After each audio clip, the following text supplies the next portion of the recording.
Well, hi folks. We've got our first gig using the MIDI Guitar 2 live in less than a week's time.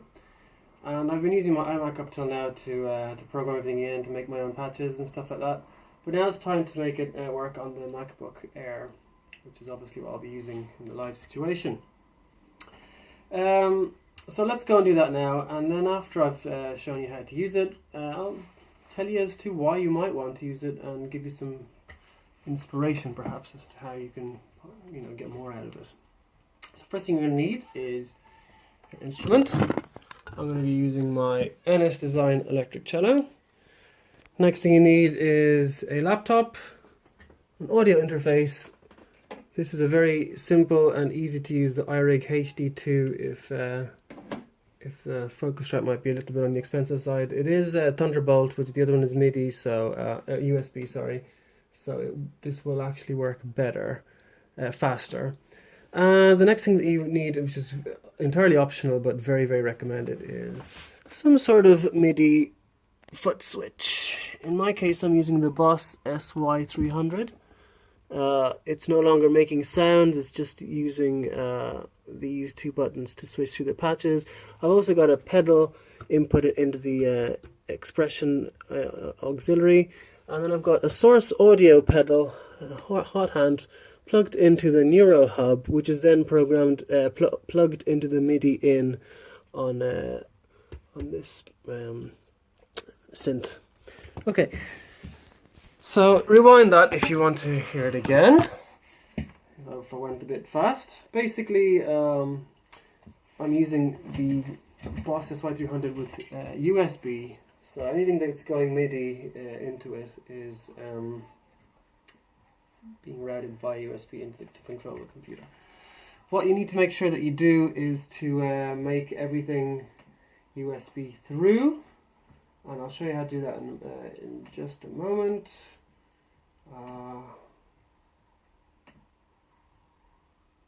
Okay, here we go. So any pedal that you have will have some kind of software. In this case, basically the reason I'm showing you this, you're probably not going to use the SY in this way, but I am, and anything else will be a similar way of doing things. So that's why this could be useful for you to see. So if you go to the system here and into the MIDI settings, you'll see here MIDI in through, and I've got it selected to MIDI and USB. I think they all kind of work. So long as it's not turned off, it seemed to work. Which means that MIDI signals that are being given from an external source will still work. It'll kind of daisy chain the whole thing. And then I've assigned the expression pedal out. In this case, CC95 is just one that's not being used for something, so you can make sure that you've got your pedal working. Okay, so the next thing you do is plug everything in. And let me fire up MIDI guitar in its default patch, and I'll show you what you then need to do. You press the interface button, make sure your sound card is selected, so in this case the Focusrite. I've got the latency set into the slowest possible, lowest possible, depending on how good your computer is, it'll depend. And then the MIDI interface area here, I've got the SY300 selected. I could also use the Claret if I wanted to. It's got some MIDI inputs on the back. So if I had just a simple MIDI switch, I could just plug that into the sound card, select that, and then there wouldn't be any extra cables. You just plug it in and it would still work perfectly. Okay, so now everything is plugged in. So if I plug my cello, it should do something. Yeah. So the default is this MDA piano here, and I'm going to just change a couple of things so you can see kind of how you would get it to work, doing some awesome things. I don't use that, but I might. But I'm going to use Serum here. Okay, Serum's my favorite synthesizer, and it should play a saw wave. And funnily enough it does. We can also hear some extra reverb, and that's because I forgot to turn the reverb off. I shall do that. It's there if you want it, but I'm going to show you some other stuff. So first of all, serum. Let's just get a nice little patch going here. This is a wavetable synthesizer, and you can move through the wavetable. Now, if I wanted to, I could assign a macro to this, and then I can, by pressing MIDI learn, I start moving the pedal. When I press MIDI learn, there we go. So now, if I were to pluck the cello,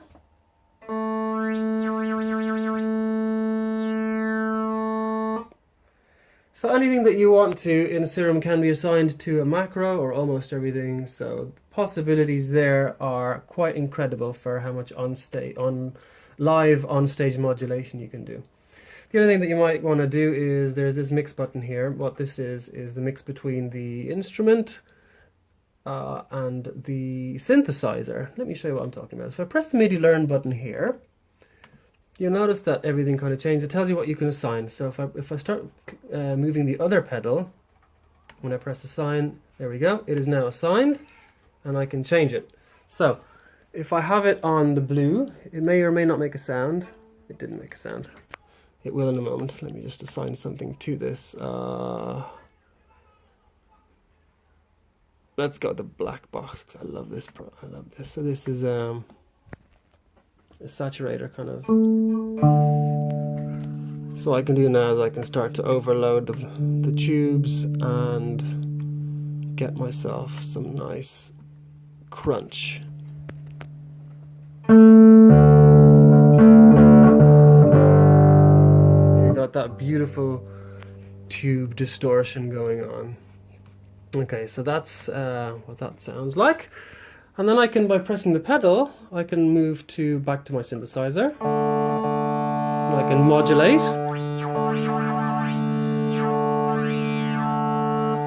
Or I can move back, or I can blend.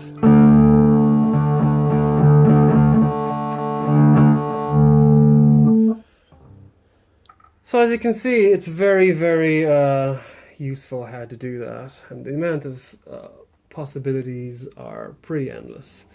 Another thing that you might want to do is, let's say for example the master effects, I want to stick in my black hole reverb, my favorite reverb. Amazing, check this out, just standard factory setting.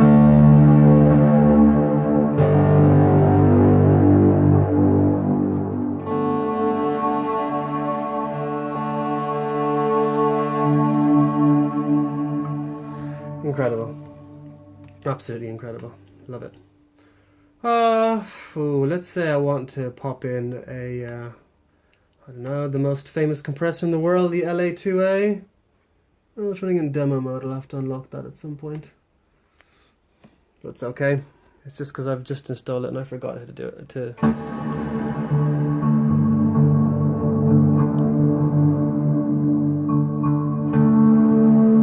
It's being obviously loaded up to holy crap because it's the black box has got a very, very hot signal.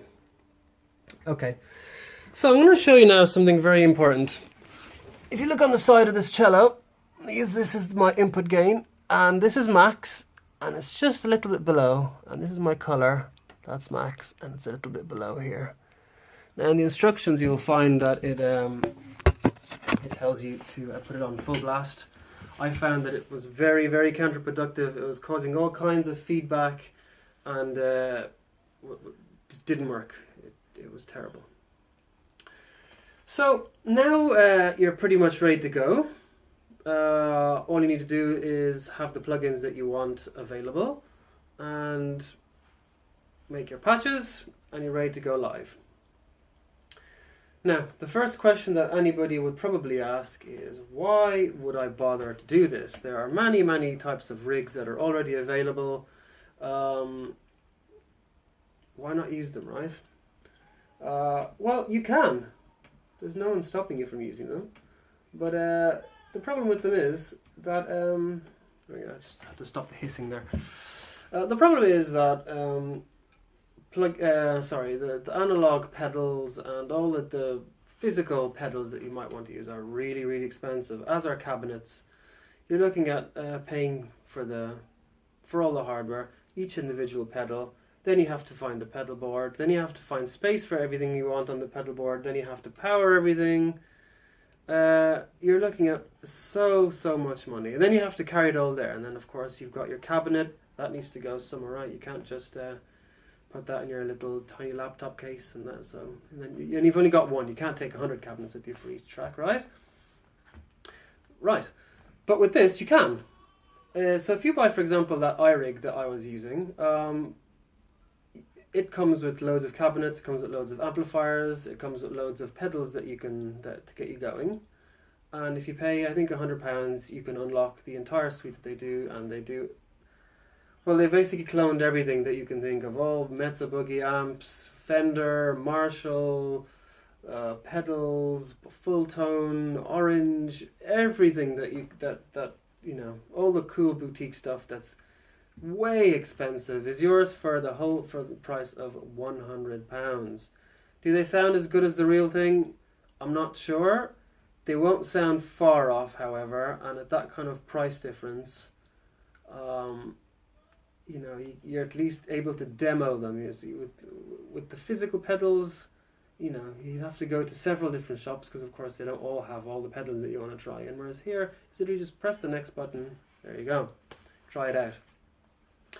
The other thing that's amazing is, of course, that other than the fact that, you know, you have loads of guitar effects available to you, you have all the studio effects available to you. And what does that mean?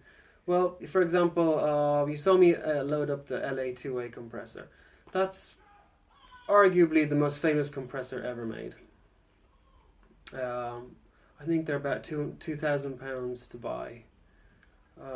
And then you have to carry it with you. I got it for free. It was it came out on Cakewalk. I managed to get it for free. It's like about £60 or something like that otherwise. And I have it there whenever I want to. I also have a Fairchild if I want to use that. Now, Fairchild is about $35,000 if you can even physically find one. I have it here. It's about 30 kilos, I think, to carry around as well. And they're very fragile and they're very temperamental. They may or may not work as you want them to. I've got it here whenever I want to. Press the button. There we go, Fairchild. Awesome. No problem. You also heard my Black Hole Reverb. That's a pedal that's, I think, about £350. I got it for $50. It was on sale as a plug-in. It's wonderful. Are there any downsides to this? There are some small downsides. First of all, if you're using the synthesizer,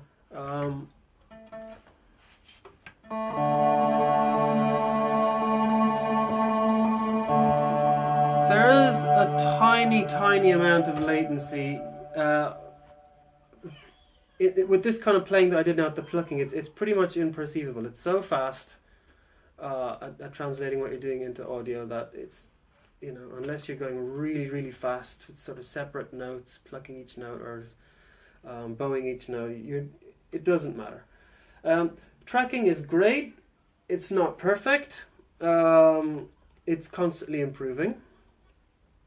So that's a good thing. And the one other thing that you might sort of consider is getting between patches. Takes, I don't know, about a second or two. It's a very short amount of time, but it is. If you're kind of like stomping on the pedal to get the new tone that you want instantly, this will take like a second or two to load up. With the use of pedals like I showed you, where you can assign stuff and use an expression pedal, that can kind of get around that in many ways.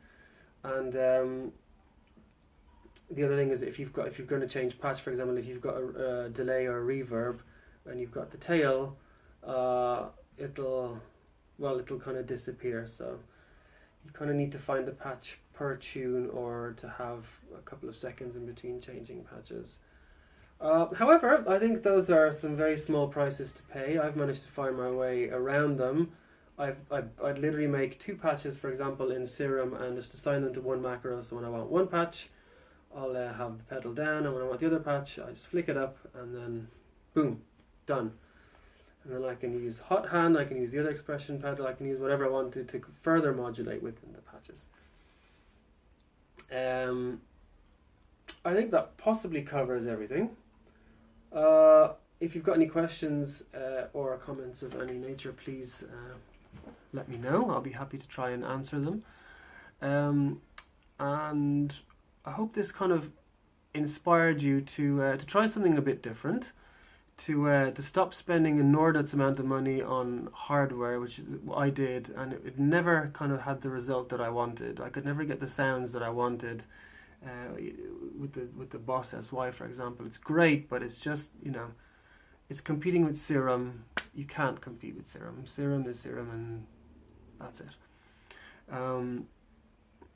So yes, thank you for watching. I'll see you guys next time, and have a good one.